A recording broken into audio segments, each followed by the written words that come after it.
My name is Stuart, and at 68 years old, I never expected my own children would mock me as the charity soup cook. Behind their backs, I built a $30 million fortune while living in a modest home. They had no idea until my daughter-in-law Jessica accidentally discovered a bank statement during our annual family gathering. Within hours, my children transformed from condescending to demanding everything I had worked for. Their greedy demands for what they deserved showed me exactly who they had become. Little did they know, my revenge plan was already in motion. Before I continue this story, let me know where you are watching from, and hit subscribe if you want to hear how I taught my entitled children the most valuable lesson of their lives. I grew up in a working-class neighborhood on the south side of Chicago. My father worked 2 jobs most of my childhood. He was a city bus driver during the day and a security guard 3 nights a week. My mother cleaned houses for wealthy families in the northern suburbs. Despite their endless hours of work, money was always tight in our household. The rent was paid, but rarely on time. We had food, but it was simple and stretched with clever additions of beans, potatoes, and whatever vegetables were on sale that week. My grandmother lived with us until I was 12. She was the one who taught me the most important lessons about money. She had lived through the Great Depression and knew what true scarcity meant. She would say, "Stuart, a man with $1 in his pocket and generosity in his heart is richer than a miser with a vault of gold." I can still hear her voice whenever I consider making a purchase, asking me if it's something I want or something I need. My first job came when I was 14. I lied about my age to wash dishes at a local diner called Molly's. The owner, Frank, knew I wasn't 16 but looked the other way because he needed the help, and I worked harder than most grown men he had hired. I still remember the pride of my first paycheck, $27.13 for 3 days of work after school. I gave $15 to my parents and kept the rest to save for college, a goal that seemed as distant as the moon back then. When I finally got to college, I worked full-time at a warehouse loading trucks to pay tuition. Every semester was a struggle. I would count my dollars each Sunday, making a strict budget for the week. No movies, no restaurants, no new clothes. Just enough for basic food, bus fare, and the occasional cup of coffee when studying late. I majored in business because I knew it was practical. I had dreams but kept them grounded in reality. It was during my sophomore year that I met Margaret in an economics class. She was beautiful, smart, and came from a similar background. Her father worked in an auto factory, and her mother was a nurse. We connected immediately over our shared experiences of watching our parents work themselves to exhaustion. On our first date, we split a sandwich at a campus deli and talked for hours about our dreams.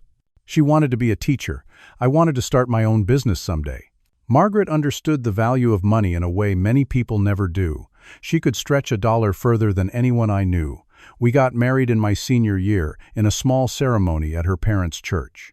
Her dress cost $30 from a second-hand store, but she was the most beautiful bride imaginable.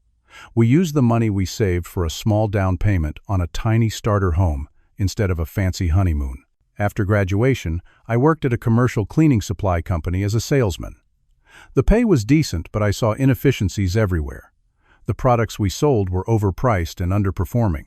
Customers complained, but the company did nothing to improve. Every night, I would come home to Margaret and talk about how I would do things differently if it were my company. When I was 26, Margaret encouraged me to take the leap. We converted our garage into a small workshop, and I started developing my own cleaning solutions on weekends.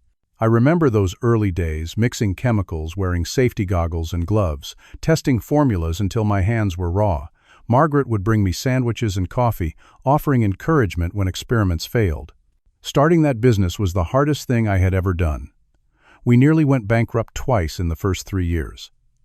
The first time was when a supplier doubled their prices without warning. The second was when a large order was rejected because of a labeling error. Each time, we cut back on everything. We ate rice and beans for months. Margaret took on substitute teaching jobs. I worked 16-hour days, making deliveries myself to save on shipping costs. The breakthrough came in our 4th year when I developed a specialized industrial cleaning solution that could remove factory floor stains that no other product could touch. A manufacturing plant manager called it "miracle in a bottle" and ordered 50 gallons on the spot. Word spread quickly in the industry, and suddenly my little garage operation couldn't keep up with demand. We expanded first to a small warehouse, then to a proper manufacturing facility. I hired my first employee, then my fifth, then my 20th. The business grew from local to regional and finally to national distribution. By the time I was 40, we had over 200 employees and annual revenue of $12 million. Throughout this growth, Margaret and I maintained our modest lifestyle. We moved to a slightly larger home when the children came, but nothing extravagant. We drove reliable cars, but not luxury models. We took family vacations, but to national parks and beach rentals, not five-star resorts. The children sometimes complained, especially when they saw how their friends with less successful parents seemed to have more. But Margaret and I were united in our values. When the children were in their teens, Margaret was diagnosed with breast cancer. The doctors caught it early, but it was an aggressive type. She fought bravely through treatments, never losing her spirit or kindness. In the hospital, she would ask about the nurses, families, and remember details about their lives. Even in pain, she thought of others. Before she passed, Margaret made me promise two things. First, to make sure our children understood the value of hard work and compassion. Second, to use our wealth to help others in meaningful ways. Her last coherent words to me were, "Stuart, money is just a tool. It's how you use it that matters." After her funeral, I found myself at a loss. The business was running smoothly with competent managers. The children were mostly self-sufficient, and the house felt empty. One cold November day, I wandered into a neighborhood where homeless people gathered. I saw a man my age shivering on a bench, and something broke inside me. That evening, I made a large pot of soup, Margaret's special recipe with vegetables, beans, and sausage. I brought it to that same area, along with paper cups and plastic spoons. That first night I served soup to 14 people. The next week, I returned with 2 pots and served 23. Within a month, I had rented a small storefront and turned it into a proper soup kitchen. I named it Margaret's Kitchen, and I worked there myself 3 days a week. The other volunteers called me the Soup Man. My children called me the Charity Soup Cook, with barely disguised embarrassment. What my children didn't know was that I had sold my company 5 years after Margaret's death for $38 million. I kept most of it in conservative investments, living off a small portion of the interest. The business buyers wanted me to announce the sale price as it was a record for our industry, but I insisted on keeping the amount confidential. I wanted to see who my children would become without the knowledge of immense wealth at their disposal. Thomas was my oldest at 43. From childhood, he showed ambition and drive that reminded me of myself. He was always organizing the neighborhood kids into teams or clubs, usually with himself as the leader. In high school, he started a lawn care business, employing several classmates. I was proud of his initiative, but concerned when I noticed he paid his friends barely half of what he collected from customers. When Thomas decided to pursue business school, I paid his full tuition without hesitation. He graduated near the top of his class and immediately landed a position at an investment firm. He climbed the corporate ladder quickly, developing a reputation as someone who closed deals others couldn't. His methods were sometimes questionable from what I gathered.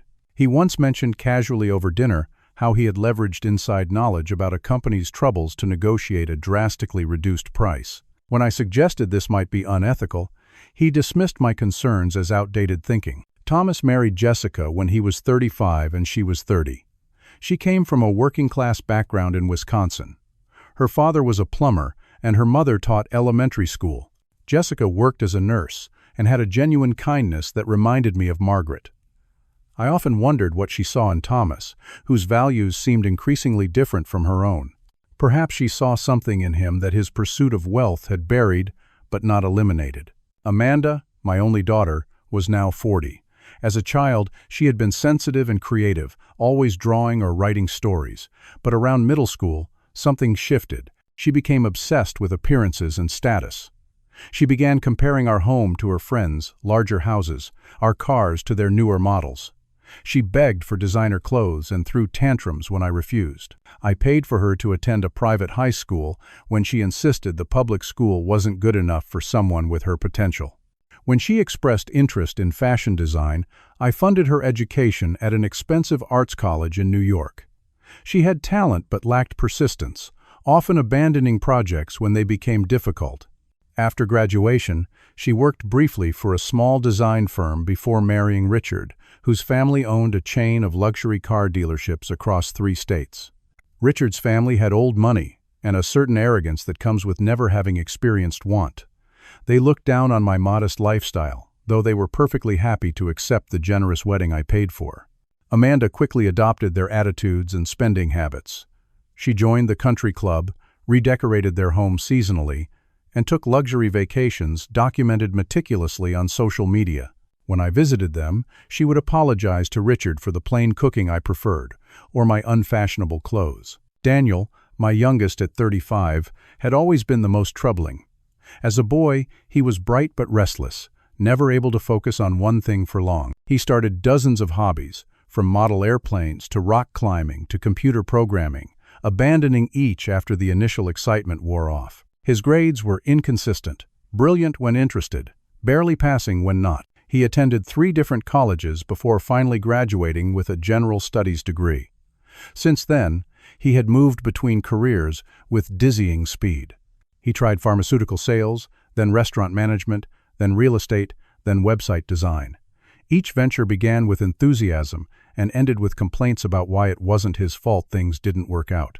Daniel had come to me for financial bailouts more times than I could count. There was the failed restaurant he opened with friends, the investment in a tech startup that collapsed, the expensive equipment he bought for a photography business that never materialized.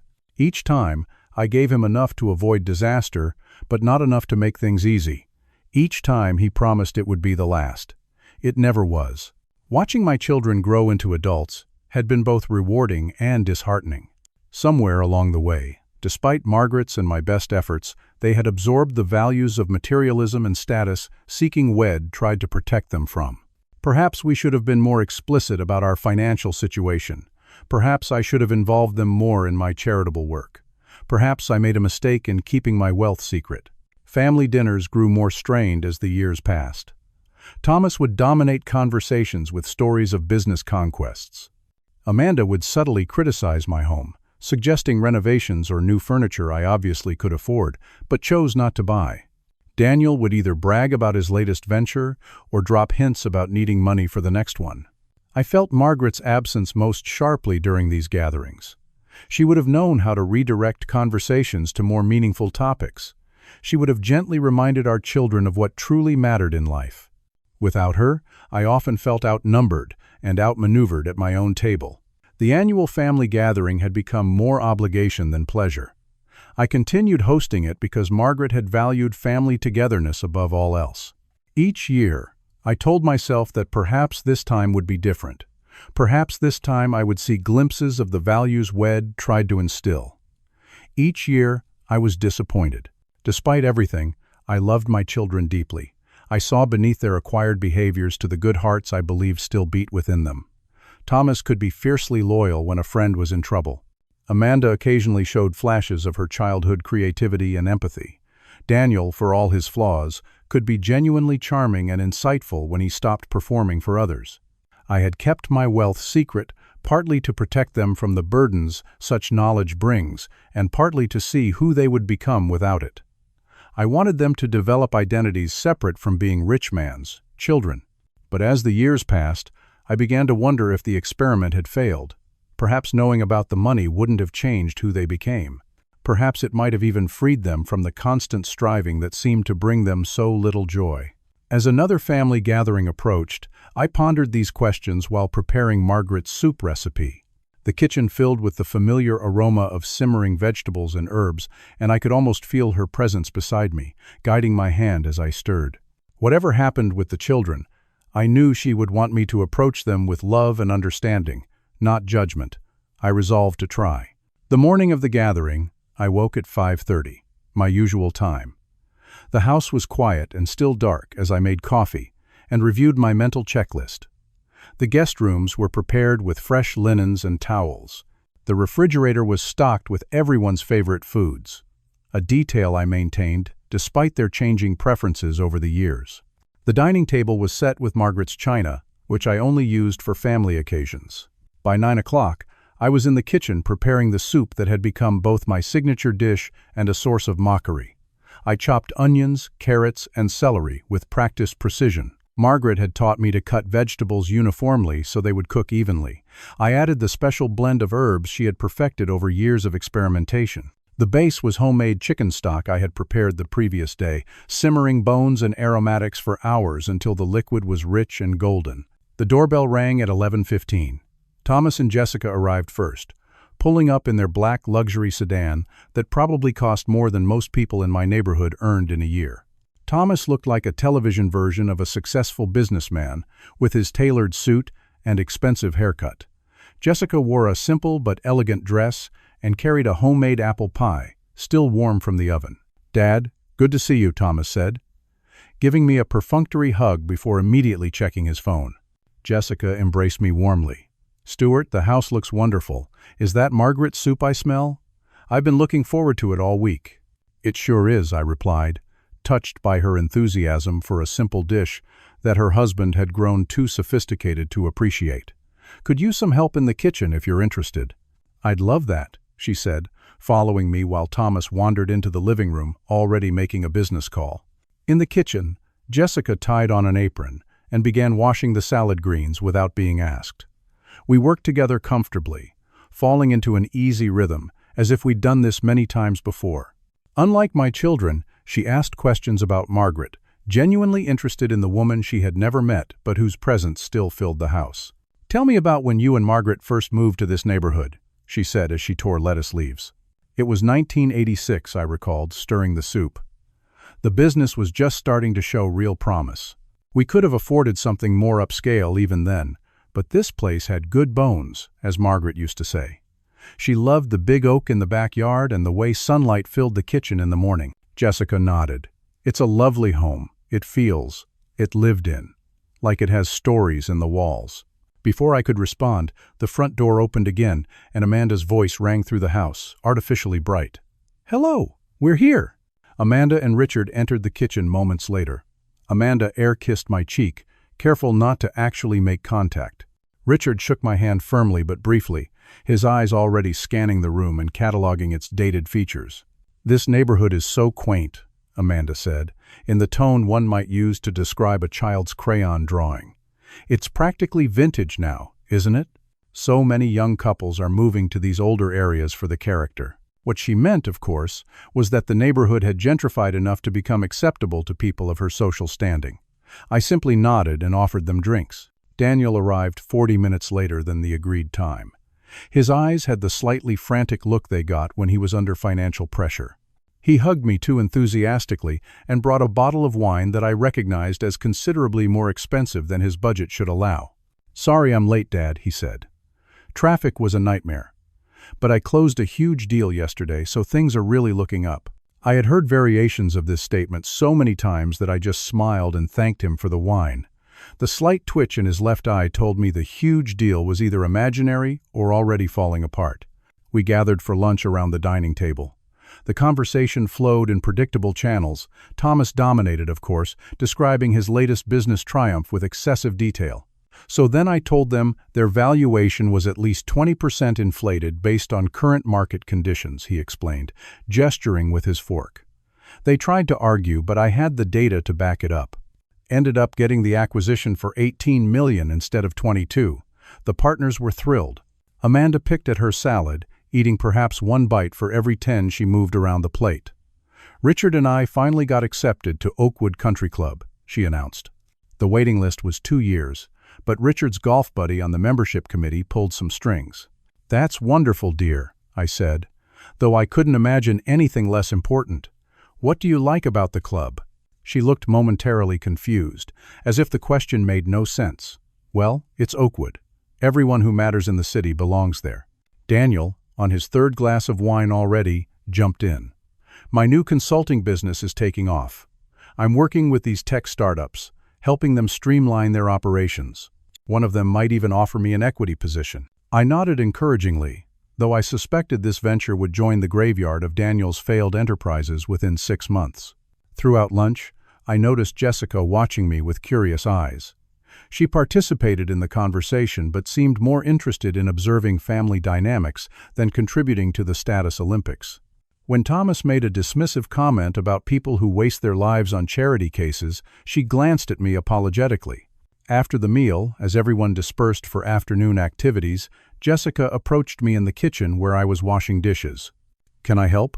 she asked, picking up a towel. "You don't have to," I replied.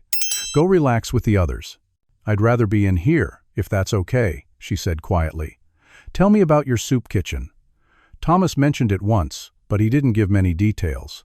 I felt a surge of warmth toward this woman who seemed genuinely interested in the work that brought me joy. It started small, just me bringing pots of soup to a street corner once a week. Now we serve about 300 meals a day, 5 days a week. We've added sandwiches, salads, and fresh fruit to the menu, and we've started offering other services too. Basic medical checkups from volunteer nurses. A social worker comes twice a week to help people connect with housing and job resources. As I spoke, Jessica's eyes lit up. "That's amazing, Stuart. Do you think I could volunteer sometime? I'm a nurse, and I've been looking for meaningful ways to use my skills outside the hospital." "We'd love to have you," I said, surprised and touched. "But what does Thomas think about that?" She glanced toward the living room where the others were watching a football game. "Thomas doesn't need to approve my volunteer activities," she said with a hint of steel beneath her gentle demeanor. "Besides, what he doesn't know won't hurt him." Later that evening, as we prepared for bed, I overheard fragments of conversations from the guest rooms. Thomas and Jessica were speaking in hushed but intense tones.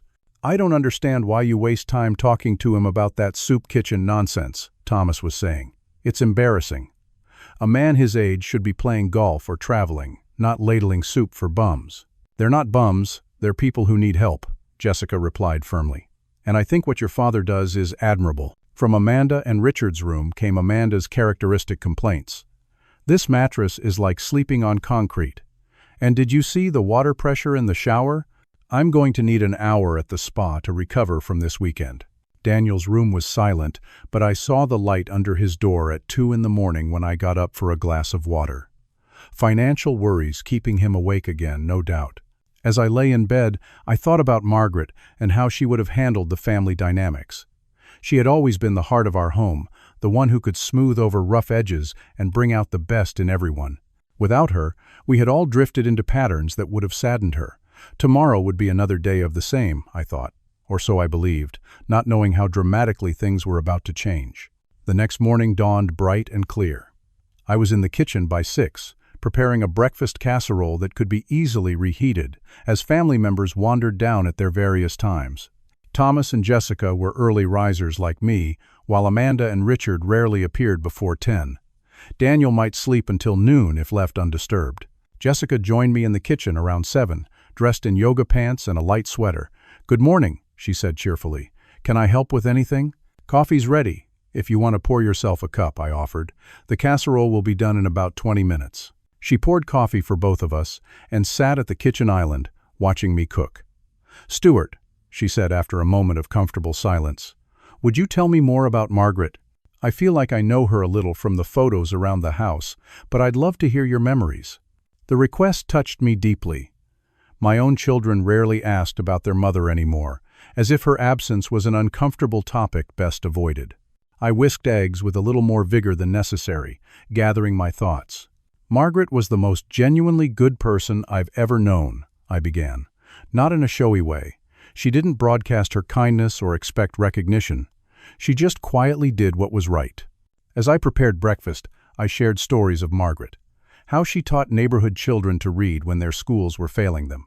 How she made extra meals each week for an elderly neighbor who had no family. How she could diffuse tension with a gentle word or well-timed joke. "She sounds wonderful," Jessica said softly when I paused. "I wish I could have known her." "She would have loved you," I replied honestly.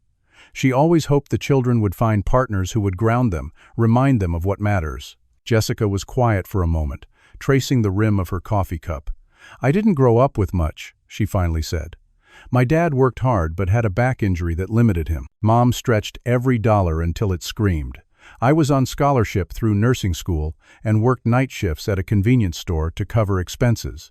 I nodded, recognizing the familiar struggle. Thomas doesn't really understand that kind of life, does he? She gave a sad smile. No. He tries sometimes, but he can't quite grasp what it means to count pennies or wear the same clothes for years. He's generous with money, but he thinks that's all there is to it. We sat in understanding silence until I remembered something. I have some photos of the soup kitchen I've been meaning to organize. Would you like to see them? I think you'd appreciate what we're trying to do there. Her face brightened. I'd love that. They're in my office. Let me go find them. Jessica followed me to the small room at the back of the house that served as my home office. It was a simple space with a desk, bookshelf, and filing cabinet.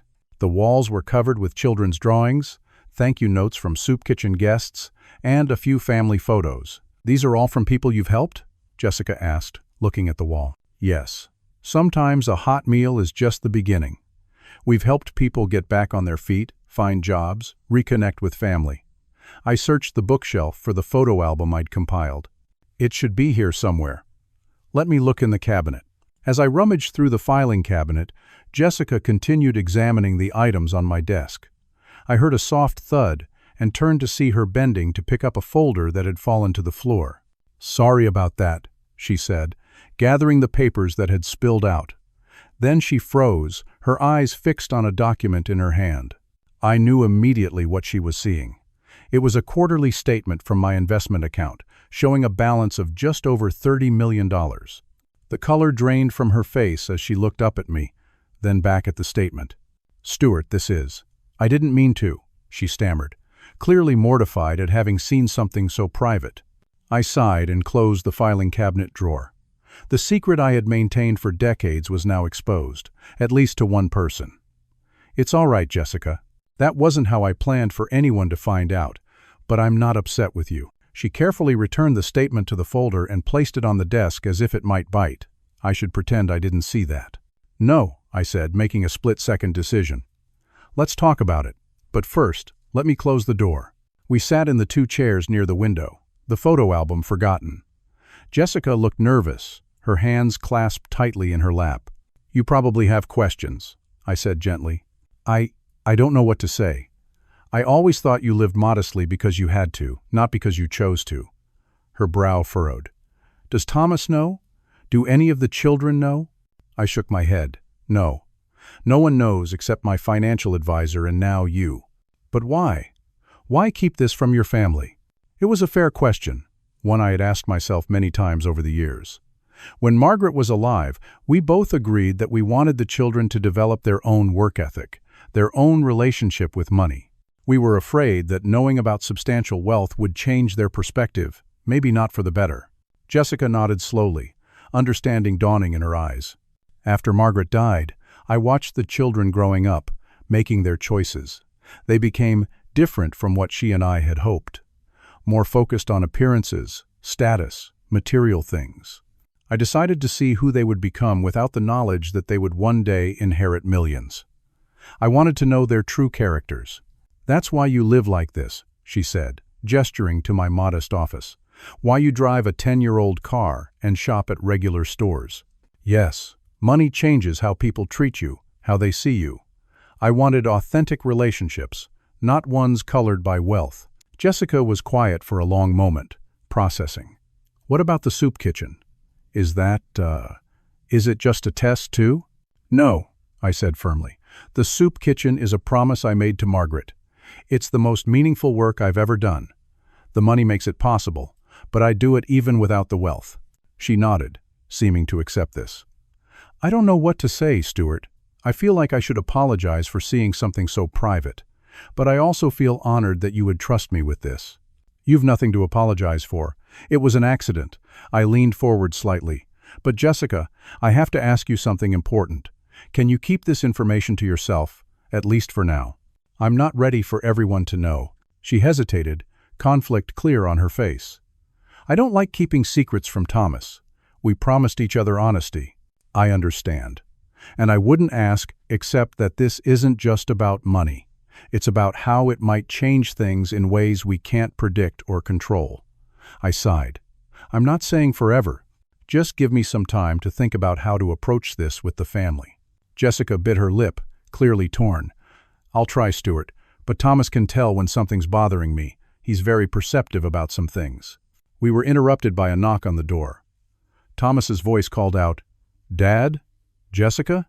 Are you in there? Breakfast is getting cold." Jessica and I exchanged a look of mutual understanding. This conversation wasn't over, but it would have to wait. She stood and smoothed her pants. "Coming, Thomas," she called back, her voice admirably steady. Throughout breakfast, I noticed Jessica was quieter than usual. She avoided looking directly at me and jumped slightly when Thomas asked her to pass the salt. For his part, Thomas glanced between us several times, his eyes narrowing. "So what were you two discussing so intensely in Dad's office?" he asked casually, though his tone held an edge. "Stuart was showing me some photos from the soup kitchen," Jessica replied, not quite meeting his eye. "It's an impressive operation." Thomas snorted. "Impressive is one word for it. Waste of time is another." "It's not a waste," Jessica said with surprising sharpness. "Your father helps hundreds of people every week. And what does he get out of it? Nothing but sore feet and the gratitude of people who put themselves in that position in the first place." Thomas shook his head. At his age, he should be enjoying retirement, not working for free. I said nothing, letting them have their discussion. This was a well-worn argument in our family, with predictable positions. What was new was Jessica's vehemence in defending my choices. After breakfast, Thomas pulled Jessica aside in the hallway. Though they spoke in hushed tones, I could hear the tension in their voices. "What's going on with you?" Thomas demanded. "You've been acting strange since you came out of Dad's office." "Nothing's going on," Jessica insisted. "I'm just tired. You're a terrible liar. Your left eye twitches when you're not telling the truth. It always has." "Thomas, please." "Not now. Did he say something to upset you? Because if he did—" "No, it's nothing like that." Their voices dropped lower, and I couldn't make out the rest of the conversation. When they rejoined the family in the living room a few minutes later, Jessica looked flustered, and Thomas wore an expression I recognized from his childhood when he was determined to get to the bottom of something. Throughout the morning, I noticed Thomas watching Jessica and me with increasing suspicion. Whatever she had told him, it hadn't satisfied his curiosity. I knew it was only a matter of time before my secret would spread beyond Jessica. I just hadn't expected it to happen quite so quickly. By mid-afternoon, I noticed Thomas pulling Amanda and Daniel outside to the back patio. From the kitchen window, I could see their heads bent together in intense conversation. Thomas was doing most of the talking, gesturing emphatically while Amanda's eyes widened and Daniel's jaw literally dropped at one point. I couldn't hear their words, but their body language told me everything. Thomas, always the leader, was laying out information with the precision of a prosecutor. Amanda alternated between disbelief and calculation, her head tilting as she processed whatever bombshell Thomas had dropped. Daniel, predictably, looked stunned, then excited, then vaguely guilty when he glanced toward the house and accidentally made eye contact with me through the window. They disbanded quickly when I raised my hand in acknowledgement, scattering to different parts of the yard with studied casualness. Jessica entered the kitchen a moment later, her face a picture of remorse. "He got it out of me," she said quietly. "I'm so sorry, Stuart. I tried, but—" "It's all right," I assured her, though I felt a heaviness settling in my chest. "Thomas has always been persistent when he wants information." She twisted her wedding ring nervously. "He was so angry that I was keeping something from him. He kept asking if you had said something inappropriate or if there was something wrong with your health. In the end, it seemed less harmful to tell him the truth than to let him imagine worse scenarios." "What exactly did you tell him?" "Just about the bank statement, that it showed a balance of around 30 million. I didn't share our conversation about why you kept it secret. She looked miserable." He immediately started asking questions I couldn't answer. "How long you've had that much money? Where it came from? If there was more?" When I couldn't tell him, he said he needed to talk to his siblings. I nodded, accepting the inevitable. "And now they all know, or at least suspect." "I think so. I'm truly sorry." "Don't be. Perhaps it's time they knew anyway. The question is, what will they do with the information?" The answer began to reveal itself as the day progressed. Amanda suddenly became extremely interested in helping me prepare dinner, something she had avoided for years, claiming cooking was not her thing. As she chopped vegetables with unpracticed hands, she chatted about how she had always admired my simple lifestyle. "There's something so authentic about living without pretense," she said, nearly cutting her finger as she massacred a cucumber. "Richard and I have been talking about downsizing, actually. Our house is really too big for just the two of us." I raised an eyebrow but said nothing. Daniel found me in the garage as I was retrieving some extra folding chairs for dinner. "Hey, Dad," I was thinking, he began, leaning against the wall with forced casualness. "I'd love to hear more about your business journey sometime. You know, how you built something so successful. There are probably a lot of lessons there for me." "I'm happy to share my experiences any time," I replied evenly, "though I've offered before and you seemed less interested then." He had the grace to look embarrassed. "Yeah, well, I guess I'm finally ready to listen to the wisdom of experience." Even Richard, who normally treated me with polite indifference, suddenly discovered a deep interest in my opinions on investment strategies. "I've always said there's no substitute for the insight that comes with age," he declared over pre-dinner drinks, having never said any such thing in my hearing before. The only person who behaved normally was Jessica, who seemed increasingly uncomfortable with the transparent change in everyone's attitude. She caught my eye several times during these interactions, her expression apologetic. The pretense continued through dinner, with everyone being unusually attentive and agreeable. No one mentioned money directly, but it hovered in the air like an invisible guest at the table. The children took turns, steering the conversation toward financial topics, then retreating when they didn't get the openings they were fishing for. After dinner, I excused myself to make coffee. From the kitchen, I could hear the hushed, intense conversation in the dining room. "Someone just needs to ask him directly," Amanda was saying. "This dancing around is ridiculous." "We can't just demand information," Thomas replied. "We need to be strategic. Find out exactly what he has and what his plans are." "Why not just ask?" Daniel countered. "He's our father. He obviously intended for us to inherit eventually." "Because we don't want to look greedy," Richard said, his voice dripping with irony given the conversation's subject.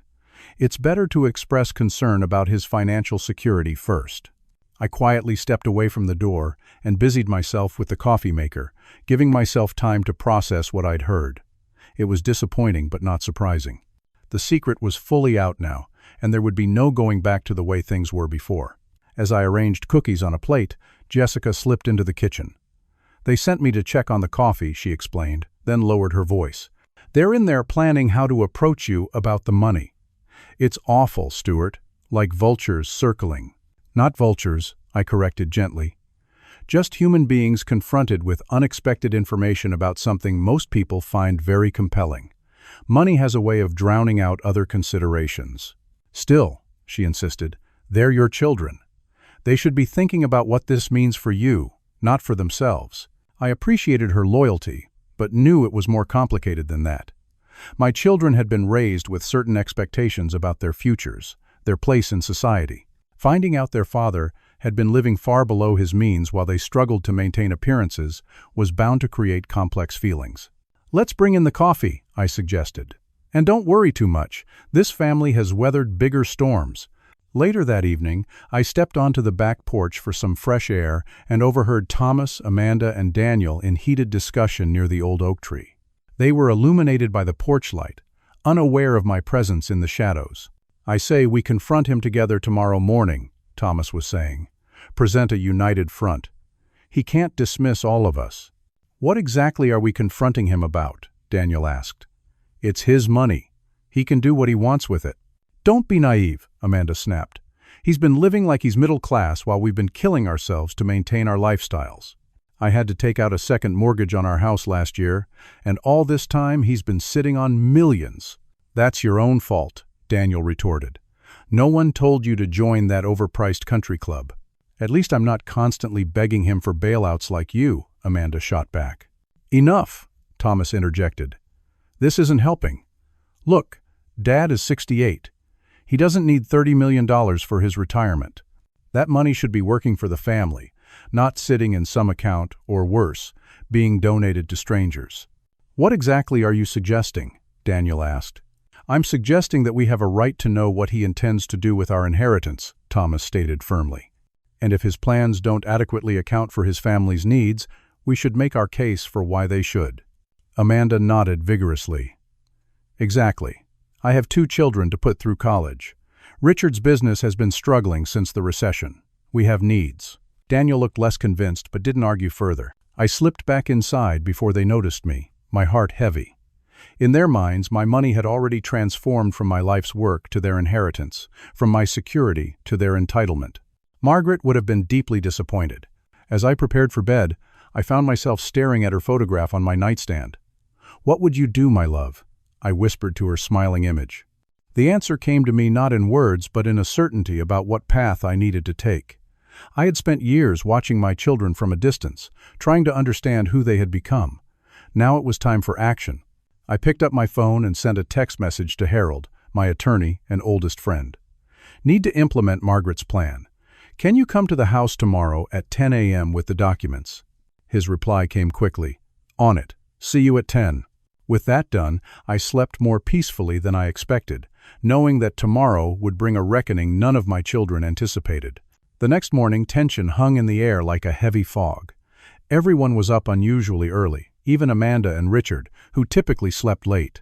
They gathered in the kitchen with forced cheerfulness, offering to help with breakfast preparations they would normally have avoided. "Dad, let me make the coffee," Thomas insisted, taking the canister from my hands. "And I'll handle the eggs," Amanda added, though her idea of cooking usually involved reservations. Daniel busied himself setting the table with an attention to detail I had never witnessed from him before. "Should we use the good napkins, Dad? It's a special family morning, after all." Jessica stood apart from the flurry of unusual helpfulness, her expression a mixture of discomfort and resignation. She caught my eye and gave a small shrug as if to say, "This is happening whether we like it or not." Once breakfast was served, the artificial pleasantries continued for several minutes. Everyone complimented the food effusively. Amanda asked detailed questions about my garden. Daniel expressed sudden interest in my volunteer schedule at the soup kitchen. It was as if they were all reading from a script titled, "How to Butter Up Dad Before Asking for Millions." Finally, Thomas cleared his throat and set down his coffee cup with deliberate care. "Dad, there's something we need to discuss as a family." His tone shifted from casual to businesslike in an instant. The others fell silent. All pretense dropped. "Is that so?"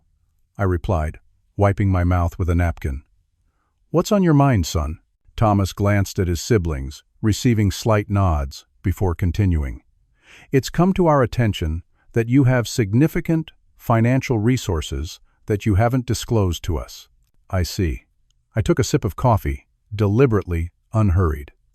"And how exactly did this come to your attention?" The question caused a moment of awkward silence as Thomas glanced at Jessica, who stared at her plate.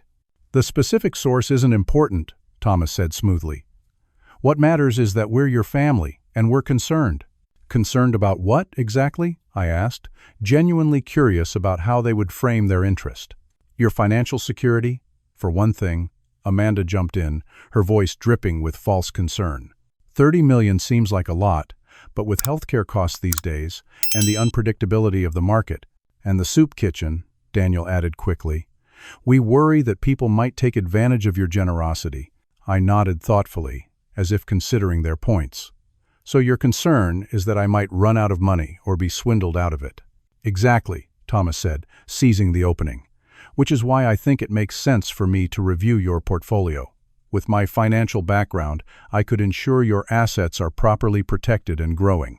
I could probably double your current holdings within 5 years with the right investment strategy." "That's very thoughtful," I replied neutrally. "Any other concerns?" This was apparently the cue Amanda had been waiting for. Her composed facade cracked slightly as words tumbled out. "Dad, I don't understand why you've been hiding this from us. Do you know what we've been going through? The stress of maintaining our lifestyle, putting the kids in good schools, keeping up with our social obligations. We've been struggling while you've been hoarding millions." Daniel nodded vigorously. "My debts are crushing me, Dad. The business loans, the mortgage, I can barely sleep at night worrying about it all. And all this time, you could have helped with just a fraction of what you have." "I see," I said again, taking in their arguments. "So you feel I've been unfair by not sharing my resources with you?"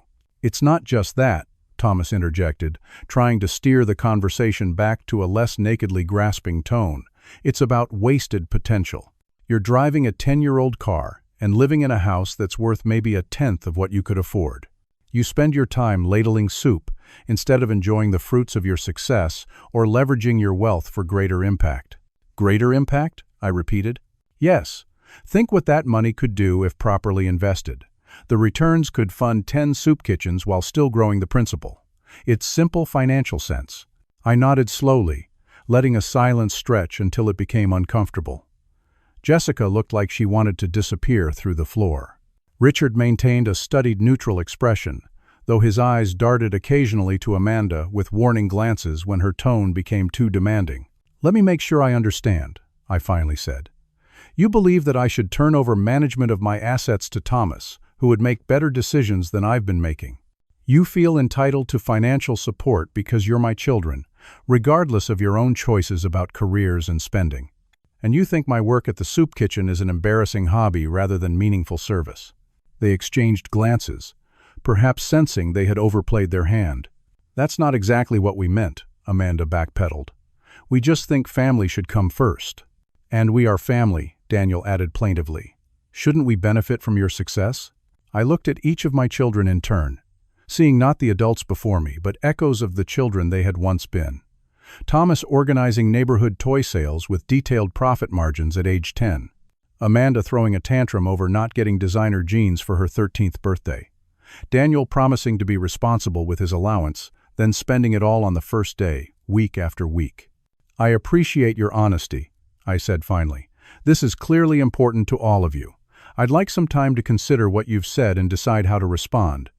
Would 24 hours be acceptable?" Thomas looked like he wanted to press further, but caught himself. "Of course, Dad. Take all the time you need. We just want what's best for everyone." The others nodded in agreement, though I could see the calculations running behind their eyes. They thought they had won, or at least made significant progress. They believed my request for time was just a formality before capitulation. "Thank you for understanding," I said, standing up.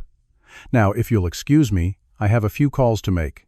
I retreated to my office and closed the door. My first call was to Harold, confirming our appointment for 10 o'clock the next morning. The second was to the director of the soup kitchen, discussing some logistics for an expansion we had been planning. The third was to my bank, making certain arrangements that would be needed soon. When I emerged from the office an hour later, the house was quiet. Thomas and Jessica had gone for a walk. Amanda and Richard were visiting friends in the neighborhood. Daniel was napping, a typical response to stress on his part. The afternoon passed with minimal interaction. Everyone seemed to be giving me space, though I noticed increased whispered conversations and significant looks whenever 2 or more family members were together. They were strategizing, planning how to respond to whatever I might propose the next day. Jessica sought me out in the early evening as I was tending to the small vegetable garden in the backyard. She approached hesitantly, clearly unsure of her welcome after the morning's events. "Stuart, I'm so sorry about all this," she began. "I feel responsible for starting it." I straightened from the tomato plant I'd been pruning. "You have nothing to apologize for, Jessica. This was inevitable at some point. Perhaps it's better to have it out in the open." She looked relieved, but still troubled. "Their behavior this morning was inexcusable. The way they talked to you, the assumptions they made, I was ashamed to be associated with it." "People show their true selves when unexpected wealth enters the picture," I said. "It's a powerful revealer of character." "What will you do now?" she asked, her voice low. I smiled gently. "I'll do what Margaret and I always planned to do. The details can wait until tomorrow, but I want you to know that I've appreciated your honesty and genuine concern. It hasn't gone unnoticed." She nodded, and we stood in comfortable silence for a moment before she returned to the house. The final family dinner before my decision was a strained affair. Everyone was on their best behavior, careful not to say anything that might jeopardize their perceived stake in my fortune. The conversation remained superficial, touching only on safe topics like the weather and recent movies. Beneath the polite exchanges, I could feel the currents of anticipation and anxiety. As I lay in bed that night, I thought about Margaret again. "They'll be upset at first," I whispered to her memory. "But in time, I hope they'll understand. This is the right path, the one we always intended to take." With that certainty in my heart, I fell into a peaceful sleep, ready for whatever the next day would bring. The next morning, the family gathered in the living room after a mostly silent breakfast. Everyone was dressed more formally than usual for a family gathering, as if attending an important business meeting. Thomas wore a tie. Amanda had applied full makeup, Even Daniel had put on a button-down shirt instead of his usual t-shirt. At precisely 10 o'clock, the doorbell rang. I opened it to find Harold standing there, briefcase in hand. In his 70s now, Harold had been my attorney since I started my business, and before that he had been a college friend. He knew Margaret and me better than almost anyone. Right on time, as always, I greeted him. "Some things never change," he replied with a warm smile, then lowered his voice. "Are you sure about this, Stuart? It's not too late to adjust the plan." "I'm sure," I answered. "It's time." I led Harold into the living room and introduced him to the family, though Thomas had met him once or twice over the years at business functions. Everyone straightened as Harold set his briefcase on the coffee table and took a seat next to me. "Thank you all for gathering this morning," I began. "Yesterday, you expressed concerns about my financial situation and made certain suggestions about how my assets might be better managed or distributed. I've given your comments serious consideration." Thomas leaned forward slightly, a gesture I recognized from his childhood when he was about to claim a prize he felt had earned. "Before I share my decision, I want to provide some context," I continued. "When your mother was dying, we had many conversations about what should happen to the wealth we'd accumulated. We both agreed on two fundamental principles. First, that money can be as much a burden as a blessing if not approached with the right values. Second, that the greatest gift we could give to the world would be to use our resources to help those in genuine need." Amanda shifted uncomfortably in her seat. Daniel stared at the floor. To that end, Margaret and I made plans for how our wealth would be used after we were gone. When she passed, I decided to implement those plans gradually, watching to see how you children would develop your own relationship with money and success. I nodded to Harold, who opened his briefcase and removed a folder of documents. Yesterday, after our conversation, I called Harold and asked him to finalize arrangements that Margaret and I had outlined years ago. As of this morning, I have established the Margaret Wilson Memorial Foundation with an initial endowment of $27 million. There was a moment of stunned silence before Thomas broke it. $27 million? But that's 90% of your wealth. Correct, I confirmed. The foundation will focus primarily on addressing food insecurity and educational opportunities for disadvantaged youth, starting with a major expansion of the soup kitchen into a full community resource center. Amanda was the next to find her voice, tears welling in her eyes, though I couldn't tell if they were from sadness or anger. "How could you do this without consulting us? We're your family?" "The consultation was yesterday," I replied calmly. "I listened carefully to all of your input." "And ignored it completely," Daniel exclaimed, his face flushed. "Do you have any idea what this money could have done for us? For your own children?" "I have some notion," I acknowledged. "Which is why I made provisions for each of you as well." Harold handed me another set of documents. "For each of you, I've established a trust with $300,000. The trusts have two conditions. First, the money can only be used for debt reduction, education, health care, or starting a business with an approved business plan. Second, any funds withdrawn must be matched with verified charitable donations of at least 10% of the withdrawal amount." Thomas was already shaking his head. "This is ridiculous. 300,000 with strings attached? I could generate 10 times that if you had let me manage the full amount. This is financial malpractice." "You can't do this," Amanda declared, tears now streaming down her face. "We'll contest it. You're obviously not in your right mind." "You're welcome to try," Harold interjected smoothly. "However, I can assure you that Stuart is of completely sound mind, and these arrangements are legally unassailable. We've taken great care to ensure that."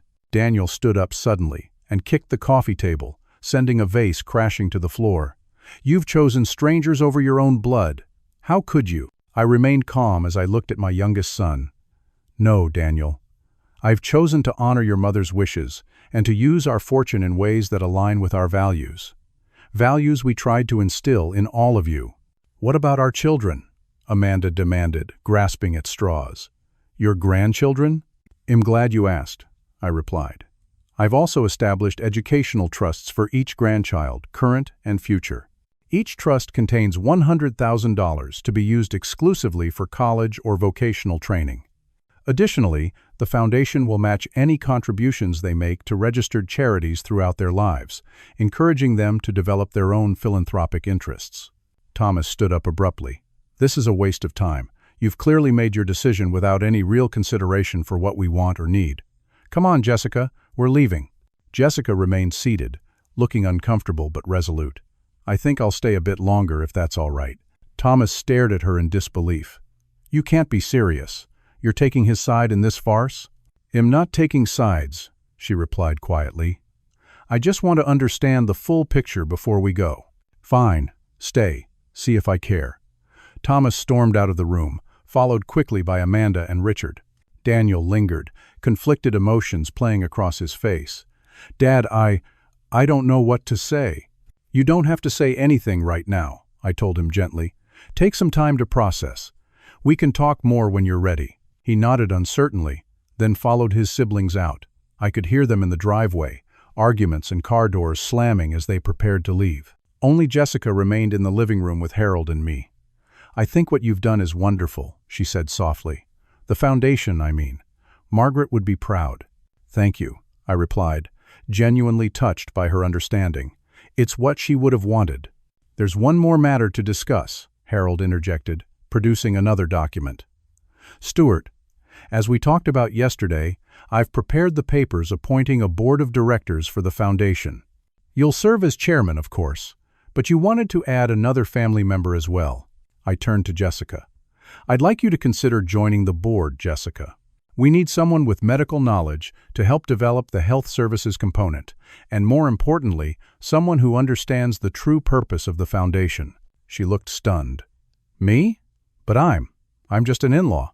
Your family, I corrected her. And you've shown a genuine interest in the work and the values behind it. You don't have to decide immediately. Think about it. Jessica nodded, clearly moved by the offer. I will.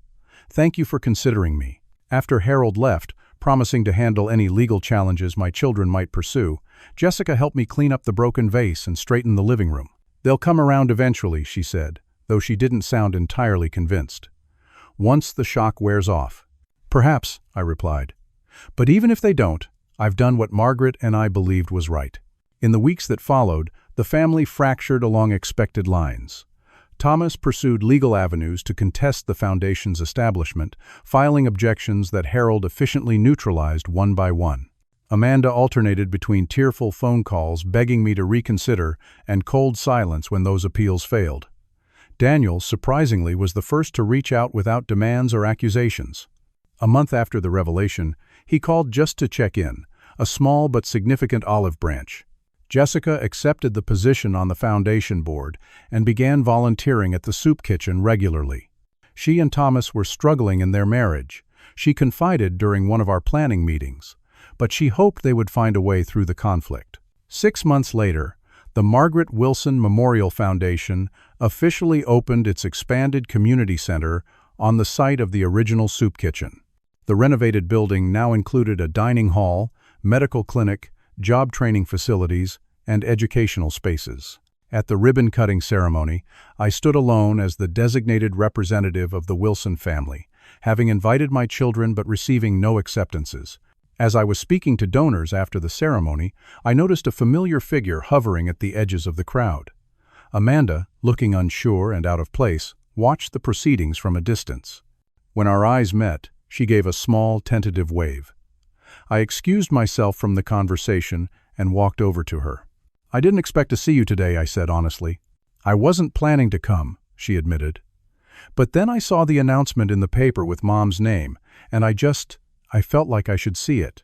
We stood in awkward silence for a moment before she spoke again. The building looks nice, really professional. Would you like a tour? I offered. She hesitated, then nodded. I have about an hour before I need to pick up the kids. It wasn't reconciliation, not yet, but it was a beginning. As I showed her around the facility, explaining the services and introducing her to staff members, I caught glimpses of the daughter I remembered. The one who had once shown compassion before status and appearance became her primary concerns. Thomas proved the most resistant to the new reality. His legal challenges continued, though with decreasing vigor as each one failed. He and Jessica separated briefly, reconciling only when he agreed to respect her involvement with the foundation. Our interactions remained stiff and formal on the rare occasions we saw each other, usually at events involving his children. The most surprising development came from Daniel. Nearly a year after the confrontation, he appeared unannounced at the community center during my regular volunteer day. He stood awkwardly in the doorway of the kitchen, wearing clothes more appropriate for manual labor than I had seen on him in years. "I heard you might need extra hands on Wednesdays," he said, not quite meeting my eye. "We always need help," I replied, hiding my surprise. "Do you know how to chop vegetables?" "I can learn," he said, rolling up his sleeves. That day marked a turning point. Daniel began volunteering regularly, eventually confiding that the structure and purpose of the work filled a void he had been trying to address with material possessions and status symbols. He still struggled with financial responsibility, but the foundation's matching requirement for his trust withdrawals forced him to think more carefully about his spending and giving. 1 year after the revelation, I hosted a community dinner at the center instead of the traditional family gathering at my home. I sent invitations to all my children without expectation. To my surprise, all 3 attended, bringing their spouses and children. The interactions were cautious, the conversations careful, but they came. As I watched my family move through the space Margaret and I had envisioned, interacting with the people we had hoped to serve, I felt a sense of peace settle over me. The money that had been a secret for so long had finally served its purpose, not as a source of luxury or status, but as a revealer of character, and perhaps eventually, a builder of it as well. My children were still learning, still struggling with the revelation that had upended their expectations and forced them to confront their values. But they were learning. Thomas had recently established a pro bono financial counseling service at the center, a small but significant step toward using his skills for others. Amanda had begun bringing her children to volunteer monthly, teaching them lessons about service she herself was still absorbing. Daniel, though still finding his path, had discovered purpose in consistent commitment to something beyond himself. It wasn't the revenge they had feared when they discovered my wealth. It was something far more powerful. It was the legacy Margaret and I had always intended. Not an inheritance of money, but an inheritance of values. Not financial security, but the security of knowing what truly matters. That night, after everyone had gone home, I sat alone in the community center named for my beloved wife. "We did it, Margaret," I whispered to the empty room. "It took time, but I think they're beginning to understand." The true wealth, I realized, was never in my bank account. It was in the changed lives around me, including, perhaps most importantly, those of my own children. So what about you? Have you ever had to make a difficult decision that put your values against others' expectations? How did you handle it, and what did you learn? Share your thoughts in the comments below, and don't forget to like and subscribe if this story resonated with you. Thanks for spending this time with me, and remember that true wealth isn't measured in dollars, but in the impact we have on others.